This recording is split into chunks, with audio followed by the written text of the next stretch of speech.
Knock and the door shall be open. Seek and ye shall find. Old KJ is moving step by step through this research and analysis of getting a grandbaby. That's what I want.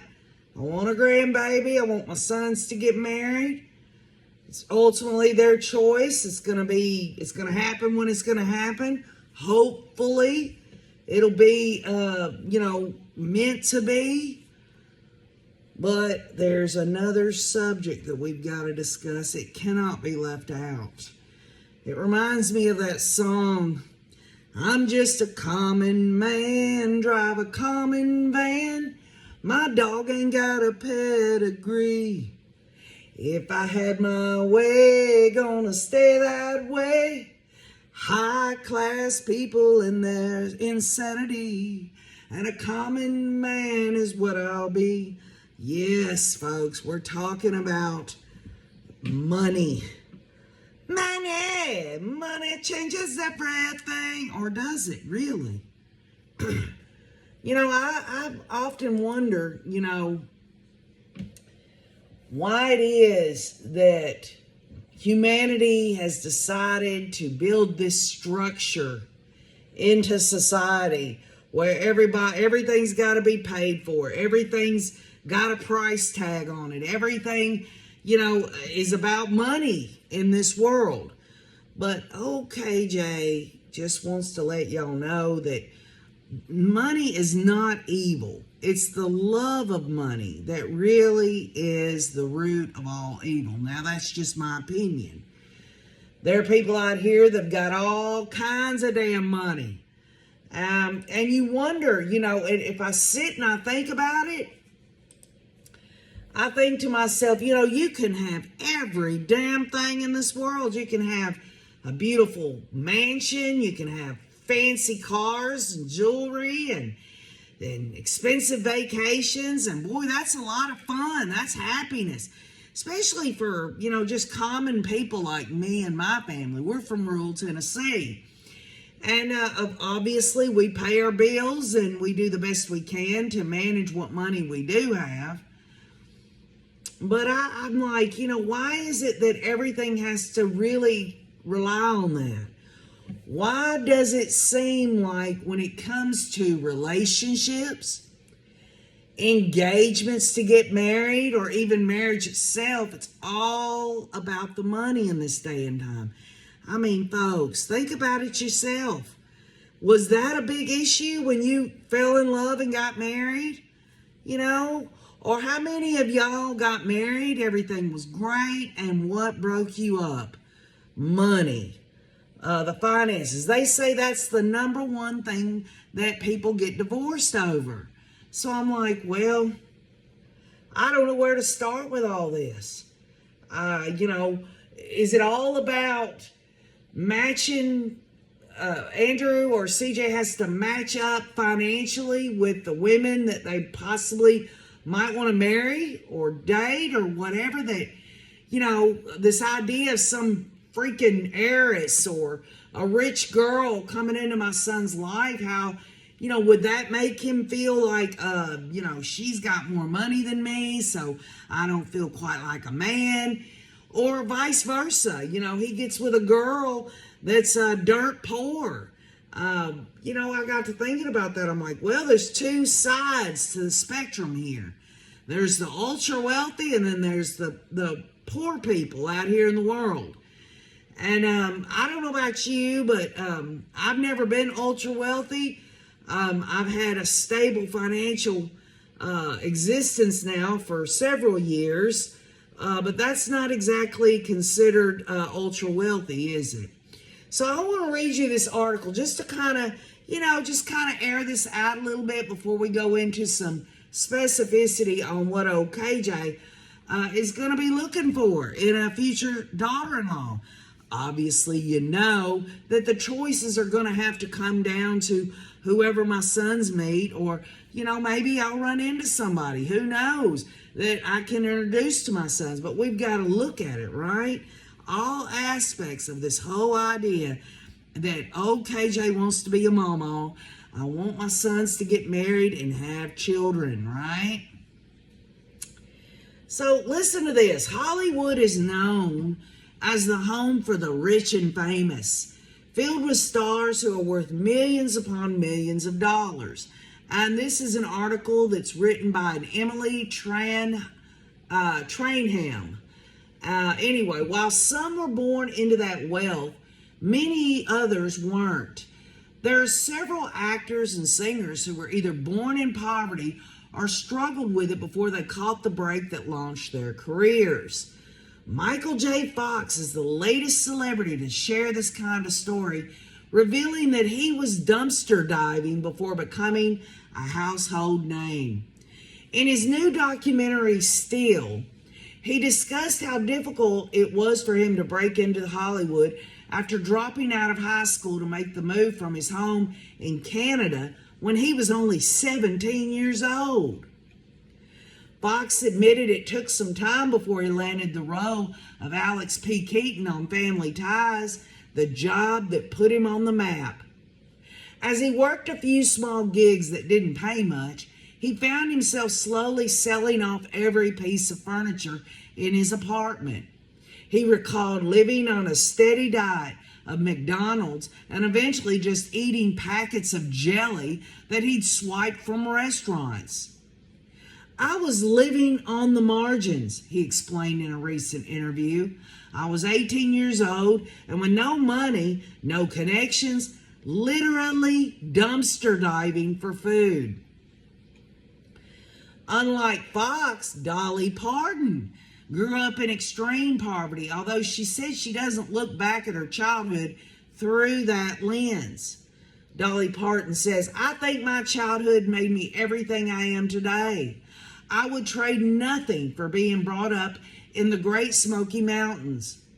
I've never been ashamed of my people, no matter how poor or dirty we might have been. I've always loved being from where I am and having the folks that I've had. She added, it's made me what I am. It's that spiritual base. It's that family, love of family. It's just the simple life, feeling like part of nature. Parton was born in 1946, the fourth of 12 children in her family. She grew up in the Smoky Mountains of East Tennessee, and much of her childhood was spent sharing a one-bedroom cabin with her parents and 11 brothers and sisters. In a 1978 interview with Playboy, she's doing an interview with Playboy, y'all. She says, we bathed once a week, whether we needed it or not, as the saying goes. When I was in high school, it was a big deal. I had to take a bath every night because I wanted to be clean. Dolly Parton says, the kids peed on me every night. We slept 3 and 4 in the bed. I would wash every night. And as soon as I'd go to bed, the kids would wet on me, and I'd have to get up in the morning and do the same thing. Today, Chris Pratt is a global superstar after starring in the Jurassic World franchise and becoming a Marvel superhero in the Guardians of the Galaxy films. But his life wasn't always so glamorous. Pratt had an early interest in acting, taking a community college course in acting after graduating from high school, but never completed his first class. He began doing odd jobs instead, including a brief stint as a stripper before moving to Hawaii and living in a van. While he was homeless, he didn't particularly mind it, telling The Independent in 2014 that Hawaii was a pretty awesome place to be homeless.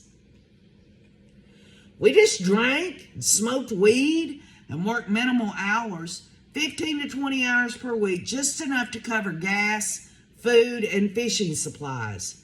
You know, it was a charming life. In 2020, he shared that his financial struggles went even further back, mentioning in an Instagram live video that he and his family sometimes relied on food banks when he was growing up. I grew up in a small town, said Pratt. We had 7,000 people in our town, and we had some economic hard times. We had a food bank nearby, and I'm not ashamed to say that there were moments when my family would need to eat from a food bank.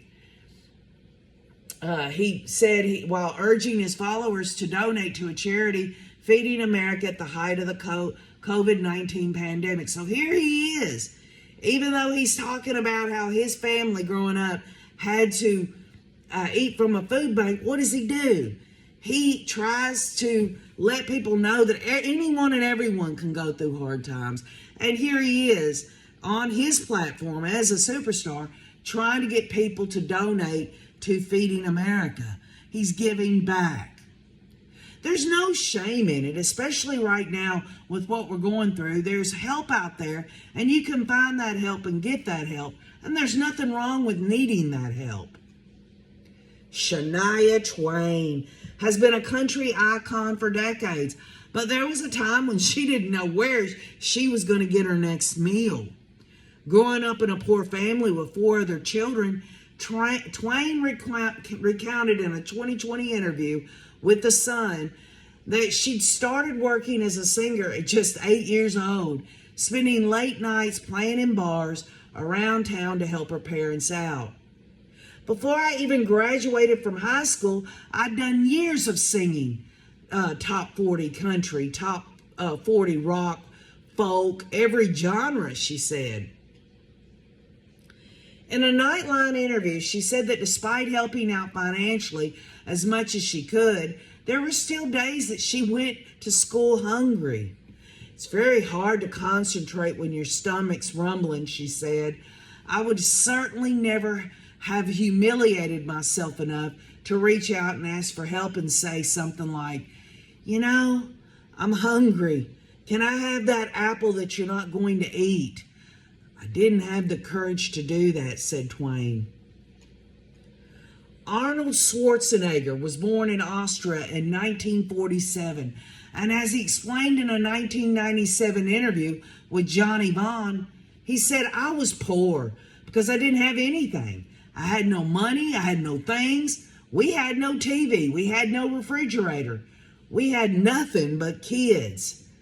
In a tweet he shared in 2019, he spoke more about his family's financial situation, revealing that there was also no running water in the home, and he grew up with his parents and older brother. Here's a flashback, he wrote. I grew up without running water, so I didn't know what a shower was until I was 15 years of age and joined a gym. This basin and a washcloth was how we bathed.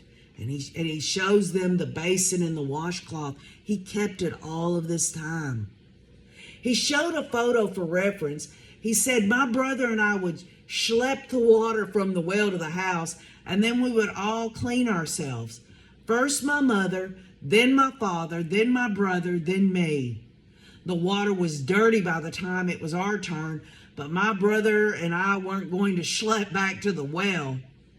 In another interview, he recalled, we lived in this little house and there was no food. It was really my mom had to go out and beg for food when she went from farm to farm and begged for food. It was really horrible. Leonardo DiCaprio. Leonardo DiCaprio may be one of Hollywood's biggest stars now, but he spent his childhood years in a very different part of Los Angeles. It really was like Taxi Driver in a lot of ways. I grew up very poor and I got to see the other side of the spectrum. Explaining that there was a major prostitution ring on my street corner, crime and violence everywhere. In that area, he said it wasn't out of the norm to see people smoking crack and shooting heroin. He wanted out of the situation so badly that he asked his mother to take him to auditions so he didn't have to go to public school in the area. It ended up working. He got his start as a child actor in sitcoms, then went on to star in films like The Boy's Life and What's Eating Gilbert Grape when he was a teenager. Today, Oprah Winfrey is worth billions of dollars but she had to put in a lot of hard work to get to this point. Her mother was just a teenager when she had her, and so for the first years of her life, she lived with her grandmother on a farm in Mississippi. Their financial situation was so dire that Winfrey sometimes wore dresses made from potato sacks and had to go to a well because the home didn't have running water. When she was 6 years old, her grandmother became sick, and she was sent to Milwaukee, Wisconsin to live with her mother in a boarding house. Her mother worked as a maid, but she also struggled financially. She relied on welfare to take care of her small family, and after she gave birth to another child and found it too difficult to afford 2 children, Winfrey was sent to live with her father in Tennessee. She went back and forth between her parents a couple of times, but ultimately preferred living with her father. In a 1986 interview with the Washington Post, Oprah said her time in Milwaukee, she realized I was poor then. I was bused to school. I'd get on the bus in the evening and go home, and the white kids would go to the pizza parlor and drive their cars and stuff. Winfrey said that when she was 14, I ran away from home. I started acting out my need for attention, my need to be loved. My mother didn't have the time. She worked every day as a maid.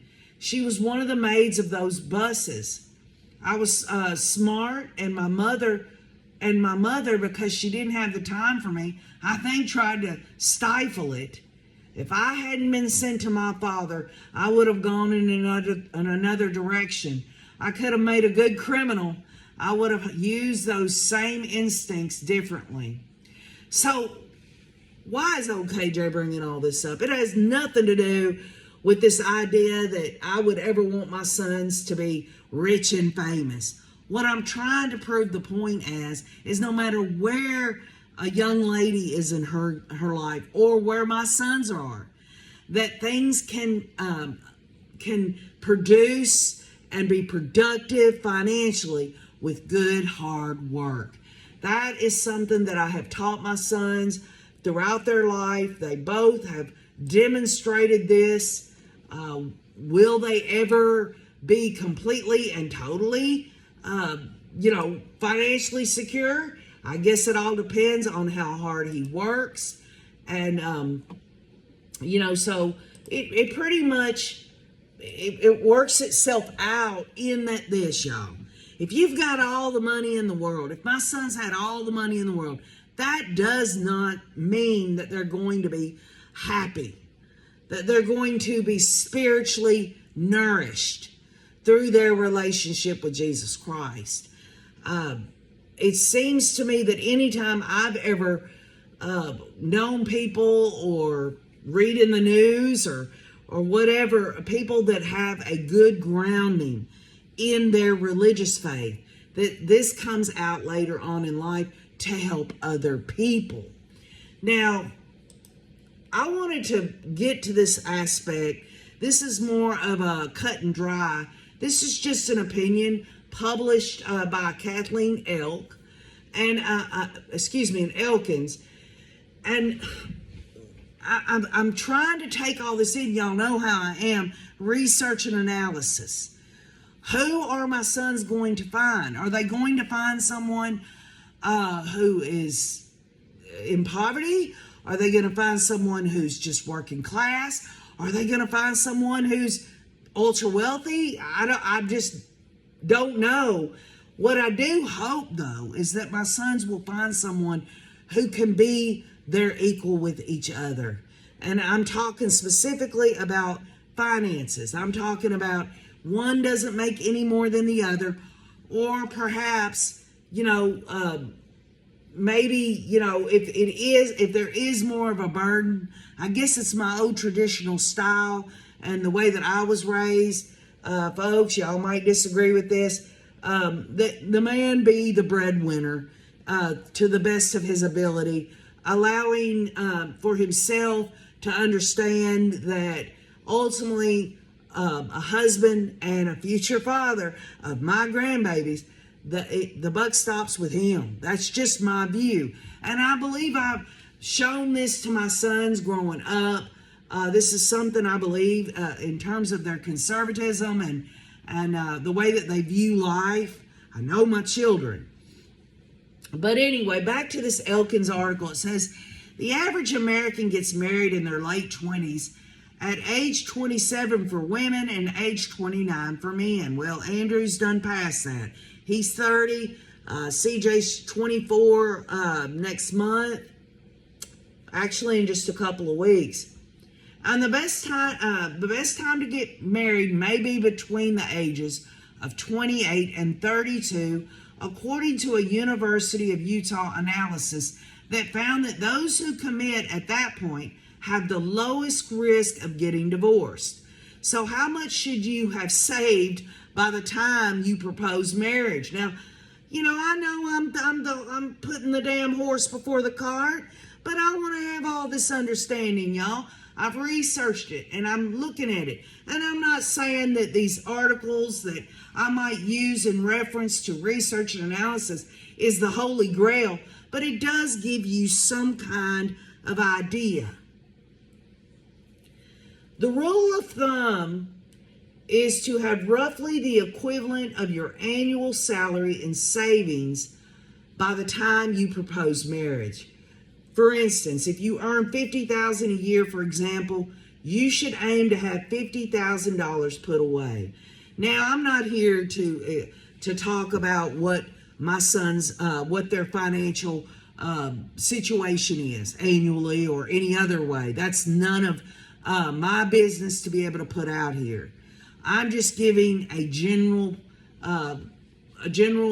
overview of all of this. So, if my sons make whatever they make, by the time they marry someone or at least get engaged to them, they should at least have roughly at least 1 year of what they normally make put away somewhere. Does that include just cold hard cash? Well, maybe it could be investment in property. Maybe it could be some other investments that could be liquidated to add up to that. Who knows? That amount includes any retirement account contributions, matching funds from a company, cash savings, or money you have invested elsewhere. And this is according to, this whole idea is like a robo-advisor index fund. It's a financial type of a tool that a person can use. The bottom line is that when I got married, the first time it was never about how much does my future husband make. It was never about that. It was never about let's figure out how each of us deal with finances, the dynamics of that or anything like that. So in this day and time, if asked by my sons, I will absolutely suggest that they meet with a financial planner or and that segues over into if my sons decided they wanted to get engaged and they did, and it was before they got married, I would absolutely suggest that they do pre-marriage counseling, because that includes all of those things: finances, belief systems, all these things that can be ironed out from the get-go. Not that they don't know about some of it before they went, but it's a good starting place. And I'll tell you something. I believe that if they were to go to family counselors in the area of pre-marriage, I would want them to go to a Christian counselor. And there are many in Tennessee. You can be sure of that. Before tying the knot, you'll want to open up about things like how much you want spent on the wedding and whether or not you want to buy a home right away. Depending on what these more immediate expenses look like, you may decide you want to have more saved. So this goes into this whole idea of, spending on a wedding or buying a home. I would think that my sons would at least get to a point, if they're going to get engaged with a girl, they're not just going to jump feet first and hope it all materializes. I'm sure there's going to be a lot of talk about where they would want to go in their life, whether they want to build a home, whether they want whatever it is, whether they want to travel, whatever it is. It's their life. They're going to be able to do what it is that they're going to do. You'll also want to talk about how you will blend your finances. Do you want to have a joint bank account, or do you want to keep them separate? How are you going to save for each other's or your shared goals if your incomes are different? And how are you actually going to reach these goals together? Again, let me go back to the beginning of what I said. One of the leading causes of divorce has to do with money. And it's so absolutely disappointing, because I've taught my boys it's not about the money at all. And whether or not they get with a woman who already has a career, or even a job, a full-time job, part-time job, or if she doesn't work at all, the bottom line is they would have to decide this, and it would have to be something that they could 100% agree on that would not cause friction. While money conversations aren't necessarily easy or fun, they're essential. After all, the arguments about finances are the top predictor of divorce.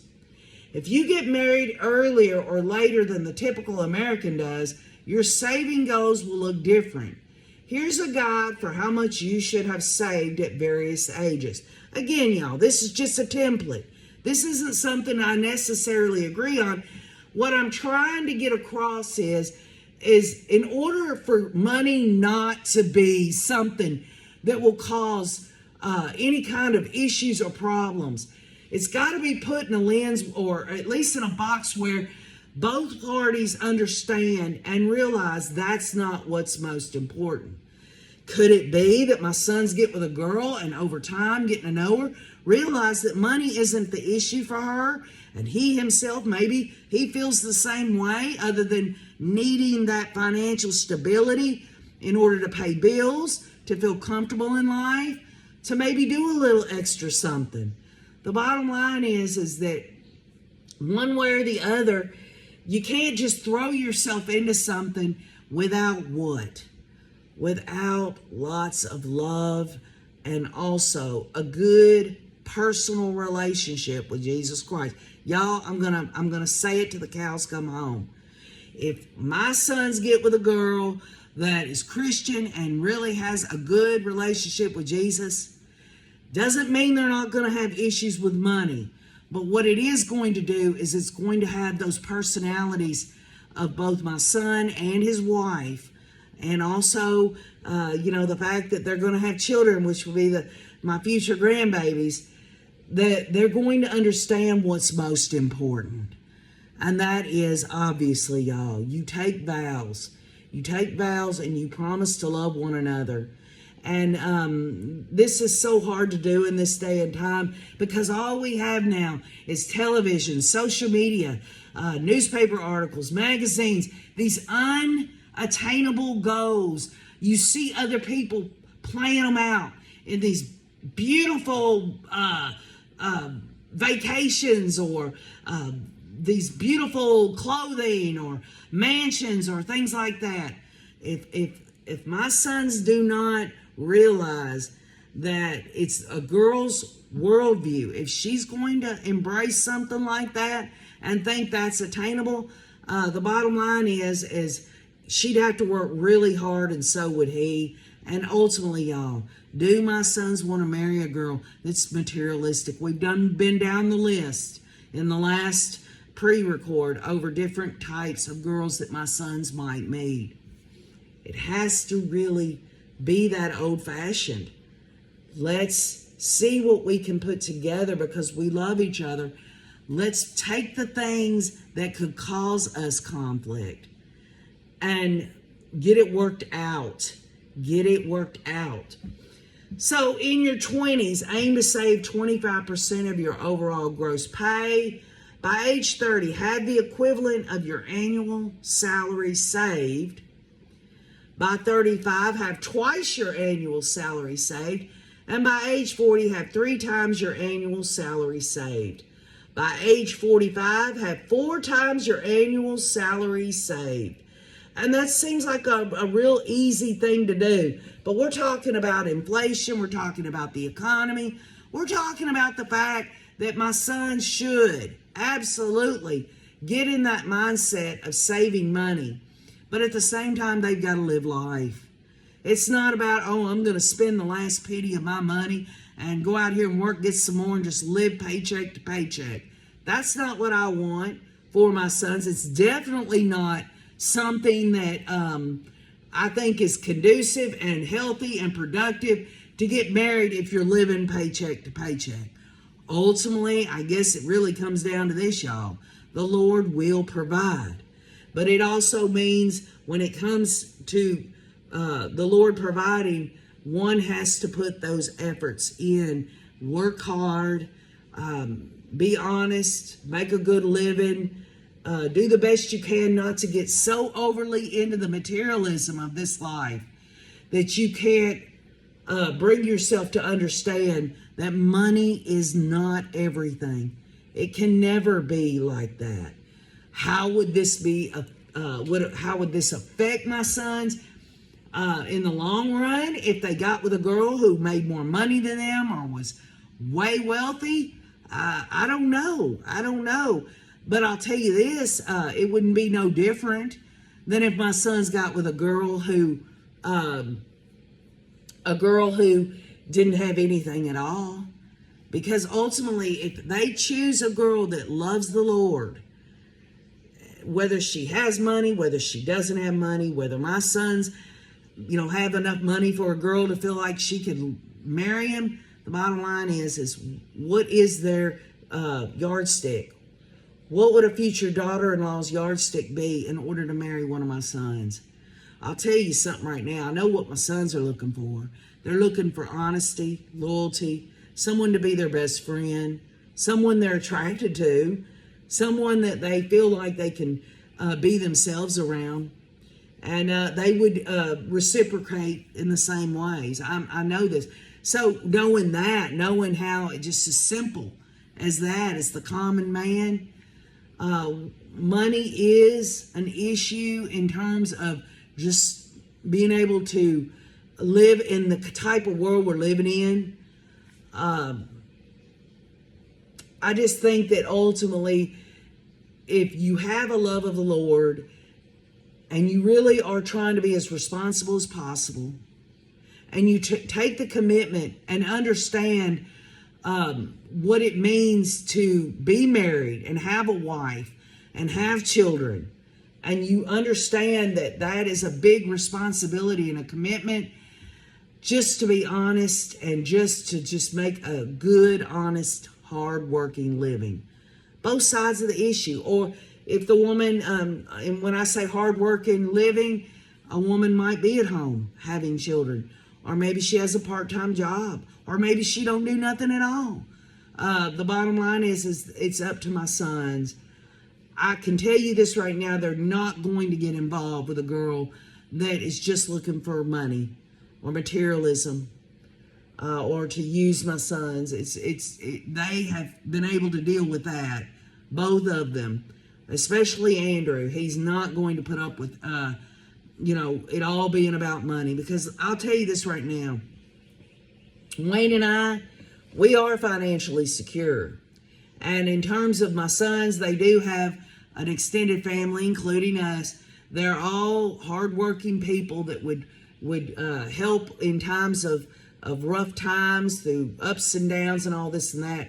But even Wayne and I know, as hard as we work, as much as we've done to put aside the materialism of everything and just try to have the simple things in life, any of it, the money, the material possessions that we have, the property, whatever it is, it can be taken from us.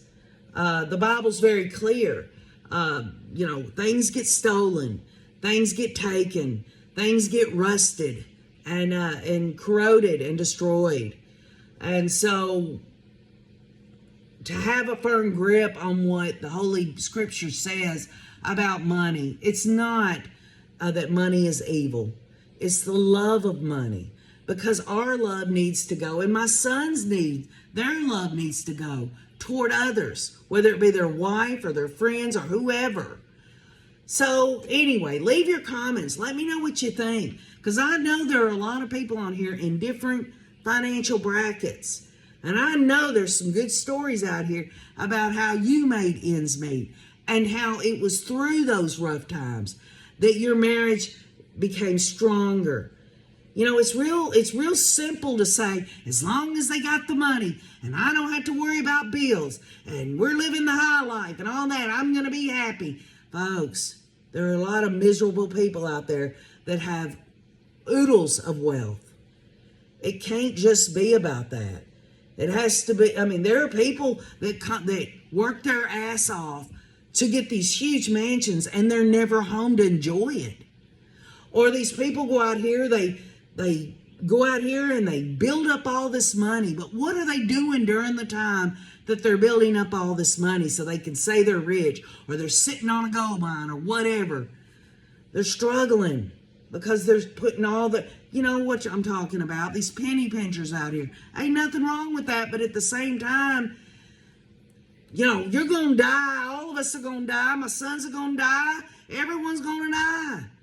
It's not about being irresponsible and saying, I made some money, so let me go out here and just spend it as fast as I get it. What is it? Those, those burning in the pockets, you know? You got to burn that money fast. No, it's not like that at all. There is a happy middle ground of where people can be. The most valuable thing. If you've got two healthy people married, then they're going to make a way to pay their bills and do the extra things they want for themselves and their future family members. KJ's grandbabies. I want to be a meemaw. Leave your comments. Let me know what you think. I love you all. See you around.